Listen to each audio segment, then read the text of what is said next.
विश्वविद्यालय अनुदान आयोग यानी यूजीसी ने एक कमेटी बनाई है जो एससी एसटी ओबीसी बच्चों को उच्च शैक्षणिक संस्थानों में जातिगत शोषण अन्याय अत्याचार को रोकेगी। और इस कमेटी का मुखर विरोध हो रहा है। इसे वापस लेने के लिए ट्विटर ट्रेंड चलाया जा रहा है, मीडिया सोशल मीडिया भरा हुआ है और कुछ ही दिन बाद कोर्ट के आदेश पर यह कमेटी बनी।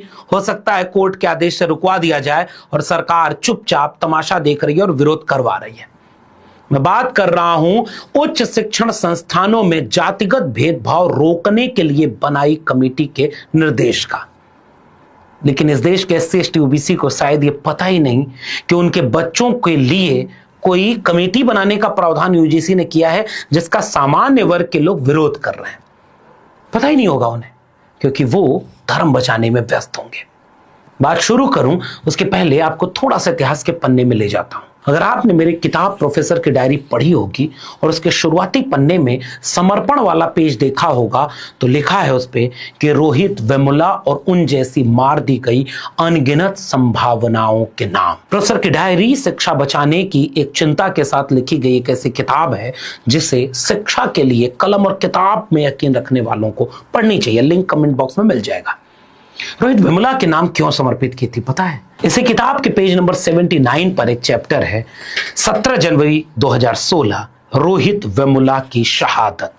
और 3 पन्ने के इस चैप्टर में मैंने जो बात लिखी है वो आगे के कुछ और चैप्टर में जैसे से आंदोलन मजबूत होता है वो दर्ज है कि हैदराबाद विश्वविद्यालय में शोध करने वाला एक विद्यार्थी आत्महत्या कर लेता है। जांच में पता चलता है और उसके साथियों का आरोप भी लगता है, उसने अपने खत में भी लिखा होता है कि उसके साथ जातिगत भेदभाव होता है। रोहित वेमुला ये अपने खत की उस लाइन को गूंजते हुए आपके लिए छोड़ गया कि मेरा जन्म ही एक दुर्घटना थी, क्योंकि इस देश में जाति से बड़ा और क्या है। और उसके बाद पूरे देश में आंदोलन खड़ा हो जाता है। प्रोफेसर की डायरी में मैंने बाकायदे उन आंदोलनों के जरिए यह बताने की कोशिश की कि कैसे जिन विश्वविद्यालयों के ऊपर एक जिम्मेदारी थी कि भारत के समाज में अगर जाति जैसी बीमारी है तो उसे ठीक करने के लिए हॉस्पिटल बनेंगे, लोकतांत्रिक हॉस्पिटल, विश्वविद्यालय। और विश्वविद्यालय भी अगर जातिवादी हो जाएंगे यानी हॉस्पिटल ही बीमार हो जाएगा, बीमारी का अड्डा बन जाएगा, तो समाज की बीमारी कैसे ठीक होगी? डॉक्टर पायल तड़वी याद है आपको? मेडिकल की एक छात्रा, schedule caste schedule tribe OBC, कितने मारे गए आंकड़े नहीं है। लेकिन रोहित वेमुला, डॉक्टर पायल तड़वी, दर्शन सोलंकी और तमाम लोग इसमें एक उदाहरण की तरह हैं। और ऐसी अनगिनत घटनाएं जातिगत शोषण के शिकार होने पर विश्वविद्यालयों के भीतर इस तरह के दुष्परिणाम दिखाती रही है। इस पूरी यूजीसी के नई कमेटी के बनाए जाने के पीछे एक बड़ी वजह यह रही है। रोहित वेमुला के बाद जो आंदोलन शुरू हुआ उसके बाद कोर्ट ने निर्देश भी दिया। कोर्ट में मामला चलता रहा, कई तरह की कोशिशें की गई, जैसे कर्नाटक सरकार भी चाहती थी कि रोहित वेमुला एक्ट को लागू करे और किसी भी तरह के कास्ट डिस्क्रिमिनेशन को रोके। और बाद में चल करके सुप्रीम कोर्ट ने कहा कि साल 2012 का यूजीसी का बनाया हुआ इक्वल अपॉर्चुनिटी सेल अब कारगर नहीं रहा, अब इसे नए सिरे से बनाना होगा। और इसीलिए फरवरी 2025 में ड्राफ्ट रेगुलेशन बनाकर यूजीसी ने इसे जारी किया। लेकिन फिर इसे संसदीय समिति शिक्षा को दे दिया गया। कांग्रेस के नेता दिग्विजय सिंह इस संसदीय समिति को हेड कर रहे थे, जिन्होंने 8 दिसंबर 2025 को संसदीय समिति की रिपोर्ट संसद में रखी और देश के सामने रखते हुए आंकड़ों के साथ, सबूत के साथ ये बताया कि इस देश के विश्वविद्यालयों में, उच्च शैक्षणिक संस्थानों में केवल एससी और एसटी के ही नहीं, ओबीसी बच्चों के साथ भी जातिगत भेदभाव होता है। यहीं से याद रखिएगा कि विरोध क्यों हो रहा है, एक पॉइंट है।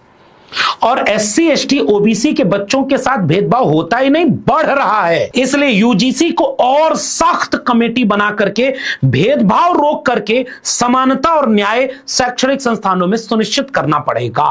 और कोर्ट ने भी यही निर्देश दिया और इसीलिए यह कमेटी बनाई गई, जिसको 13 जनवरी 2026 को गैजेट नोटिफिकेशन आपकी स्क्रीन पर है, 15 जनवरी 2026 से लागू हो गया। 17 जनवरी 2016 की लड़ाई 15 जनवरी 2026 को एक नए मुकाम पर आई। यूजीसी ने निर्देशित किया कि एससी एसटी के साथ अब ओबीसी भी इसमें शामिल होंगे। इसका नाम होगा विश्वविद्यालय अनुदान आयोग उच्च शिक्षा संस्थानों में समता के संवर्धन हेतु विनियम 2026। ये भारत के सभी उच्च शिक्षा संस्थानों पर लागू होंगे। यह आधिकारिक राजपत्र में प्रकाशन की तिथि से प्रभावी होंगे। इसका उद्देश्य है कि धर्म, नस्ल, जाति, लिंग, जन्म स्थान या दिव्यांगता के आधार पर विशेष रूप से अनुसूचित जाति, अनुसूचित जनजाति, सामाजिक एवं शैक्षणिक रूप से पिछड़े वर्गों, आर्थिक रूप से कमजोर वर्गों, दिव्यांगजनों अथवा इनमें से किसी के भी सदस्यों के साथ विरुद्ध भेदभाव का उन्मूलन करना तथा उच्च शिक्षा संस्थानों के हितधारकों के मध्य पूर्ण समता एवं समावेशन को संवर्धित करना, यही है ये प्रावधान। यूजीसी ने कोर्ट और संसदीय समिति के निर्देश पर कमेटी बनाई और कमेटी का मकसद है कि इस देश के विश्वविद्यालयों और उच्च शिक्षण संस्थानों को जातिगत भेदभाव के बिना एक न्यूट्रल और इक्वल तैयार किया जाए। विरोध शुरू हो गया। पहला विरोध, इसमें ओबीसी को क्यों शामिल कर लिया। मुझे नई किताब जाति जनगणना की मेरी याद आ गई। मैं जब इस पर शोध कर रहा था तो मैंने देखा कि जब इस देश में मंडल कमीशन लागू हो रहा था तो एससी और एसटी के रिजर्वेशन को कुछ हद तक स्वीकार कर लेने वाले चुपचाप दबे जुबान से वे सारे सामान्य वर्ग के लोग मंडल के विरोध में यानी ओबीसी के विरोध में सड़कों पर उतरे और इन्हीं विश्वविद्यालय में उतरे। जाति जनगणना किताब भी पढ़िएगा मन करे तो, अगर आप आरक्षण के विरोधी हैं तो भी पढ़िएगा कि इस देश में होता क्या है। उसमें मैंने बाकायदा शोध करके बताया कि यही लोग कह रहे थे मेरिट की हत्या हो जाएगी। मैं तो आज भी पूछता हूं, आपके विश्वविद्यालय जिनमें आपके रिजर्वेशन नहीं है वो देश में दुनिया में कौन सी रैंकिंग पर है। आज भी दिल्ली यूनिवर्सिटी 300 रैंकिंग के बाहर है, 300 तक कोई विश्वविद्यालय नहीं। 1990 में रिजर्वेशन आया हायर एजुकेशन में, उसके पहले ऑक्सफोर्ड, हार्वर्ड और कैम्ब्रिज सब उसके पीछे थे क्या। मजाक है ये। विरोध करना है SC/ST ओबीसी, खासकर ओबीसी का। इस प्रावधान का विरोध सामान्य वर्ग यानी जनरल कैटेगरी के लोग ये कह के कह रहे हैं कि इसमें तो आपने यूआर यानी सामान्य वर्ग को शामिल ही नहीं किया, ये तो भेदभाव करने वाला नियम है, ये हमारे बच्चों के भविष्य को बर्बाद कर देगा, ये तो हमारे कैंपस के भीतर जातिवाद कर देगा। अब आप कल्पना करिए, महिलाओं के ऊपर अन्याय, अत्याचार, शोषण, भेदभाव रोकने के लिए देश भर के संस्थानों में वुमेन सेल बनाया जाता है। पुरुष होते हैं क्या, महिलाओं के लिए प्रोटेक्टेड है, तो महिलाओं के लिए बने वुमेन सेल का विरोध पुरुष ये कह के करने लगे कि ये तो भेदभावकारी है, इसमें मर्द कहां है। आपने तो पहले ही मान लिया कि मर्द विलन है, आपने तो पहले ही मान लिया कि मर्द इसमें शामिल नहीं है, कल को महिलाएं इसका दुरुपयोग करेंगी, ब्ला ब्ला ब्ला। इन सारे तर्कों से आप उन वुमेन सेल का विरोध करेंगे क्या। हास्यास्पद है ना, क्योंकि समाज में पुरुष और महिला में जो भेद है उसमें महिला के पक्ष में खड़े होकर आपको नियम बनाना होता है, ताकि जो कंप्लेन भी नहीं कर पाता है, जो बोल भी नहीं पाता है, जो शिकार होता है भेदभाव का, वो बोल पाए और विरोध कर पाए और न्याय मिल सके उसे। तो ये जो कमेटी बनी इसमें SC/ST ओबीसी को शामिल किया गया, ये कह के कि इनके साथ जातिगत भेदभाव होता है। अध्यादेश की तीसरे बिंदु यानी परिभाषाओं में तीसरा बिंदु साफ तौर पर लिखा है कि जाति आधारित भेदभाव का अर्थ अनुसूचित जातियों, अनुसूचित जनजातियों एवं अन्य पिछड़े वर्गों के सदस्यों के विरुद्ध केवल जाति या जनजाति के आधार पर भेदभाव है। अब मेरा एक सवाल है कि जाति के आधार पर भेदभाव सामान्य वर्ग यानी जनरल कैटेगरी के साथ कैसे होता है, कोई मुझे समझा दे। क्योंकि पहला विरोध ट्विटर पर जाकर देखिए, वो यही कर रहे हैं कि इसमें तो साहब जनरल है ही नहीं, आपने जनरल को विलन मान लिया और सारे हमारे बच्चों के साथ शोषण हो जाएगा।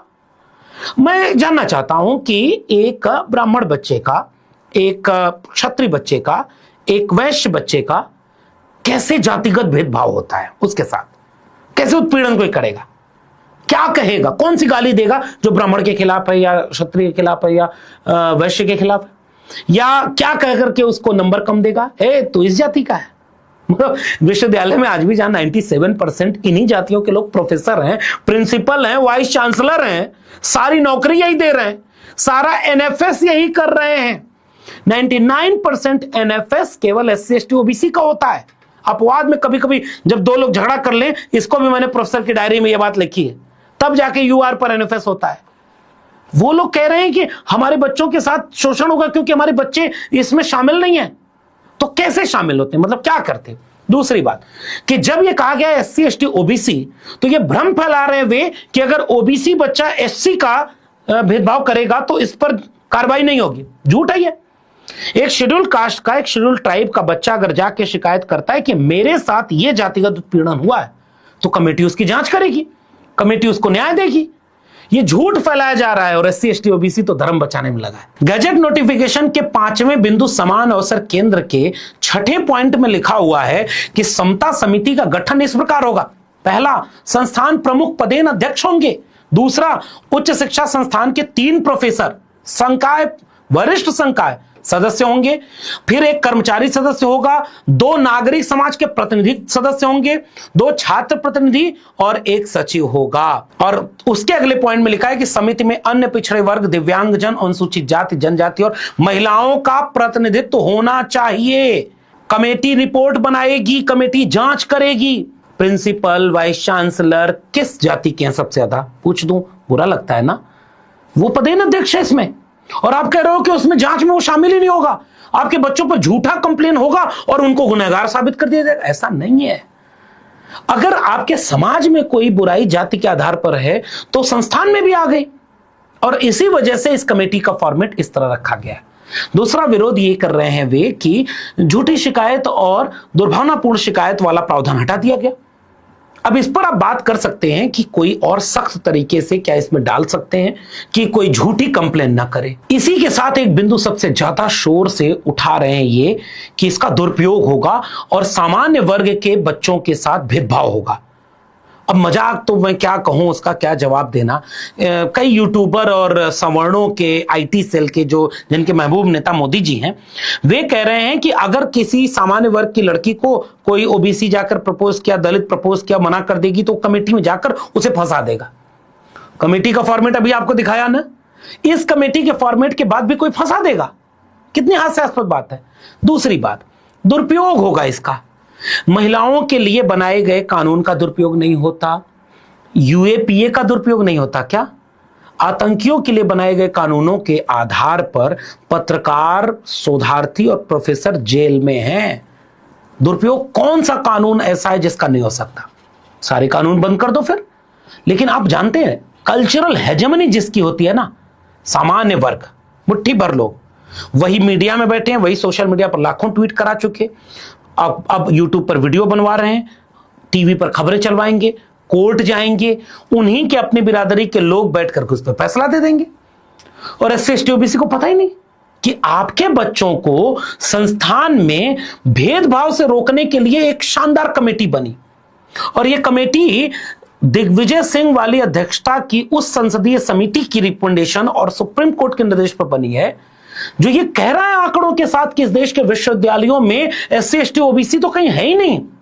यही इसीलिए मैंने कहा प्रोफेसर की डायरी आपको बताएगी कि हकीकत क्या है। 97% प्रोफेसर किस जाति के हैं? जाति जनगणना करा लिए। मैंने अपनी दूसरी किताब जाति जनगणना में यही बात पूछी है। तो इसलिए वो कह रही है कि प्राइवेट सेक्टर में भी रिजर्वेशन हो, एनएफएस रोका जाए, जातिगत भेदभाव रोका जाए, लेकिन एससी एसटी ओबीसी सोया हुआ है। और इस शानदार कमेटी का विरोध इतना तेजी से किया जा रहा है, यह सच कहूं तो करवाया जा रहा है, क्योंकि संसदीय समिति और सुप्रीम कोर्ट के निर्देश पर मजबूरी में यूजीसी ने बना तो दिया, लेकिन अचानक से आप देखेंगे कि पूरा सोशल मीडिया भर गया। यह यूजीसी का काला कानून है। पहले ही सामान्य वर्ग के बच्चों को विलन बना लिया गया, इनका दुरुपयोग होगा, इनके बच्चों के साथ भेदभाव होगा, काला कानून वापस लो। नरेंद्र मोदी, तुम जो है पिछड़ों और दलितों को खुश करने के लिए ये सारा कानून ले आ रहे हो। खुलेआम विरोध करवाया जा रहा है। पॉइंट वाइज डेटा पर बात नहीं होती। डेटा ये क्यों नहीं बात होती कि 118% मामले एससी एसटी ओबीसी के बढ़ गए हैं अन्याय अत्याचार के, जातिगत भेदभाव के कैंपसेस में। और इतने बड़े मामले किसके आधार पर हुए? और वो भी कहते हैं कि सामान्य वर्ग के लोगों के साथ दुरुपयोग होगा, तो वो कहां जाएंगे? भाई, प्रोक्टोरियल बोर्ड और डिसिप्लिनरी कमेटी हर कैंपस में होती है। कोई भी प्रोक्टोरियल बोर्ड और डिसिप्लिनरी कमेटी में जाएगा तो उसको सुनवाई होगी, उसको न्याय मिलेगा। लेकिन कास्ट डिस्क्रिमिनेशन वाले को वहां भी न्याय नहीं मिल पाता है, इसीलिए अलग से कमेटी बनानी पड़ती है। जैसे महिलाओं के लिए वुमेन सेल हर जगह बनाया पड़ता है।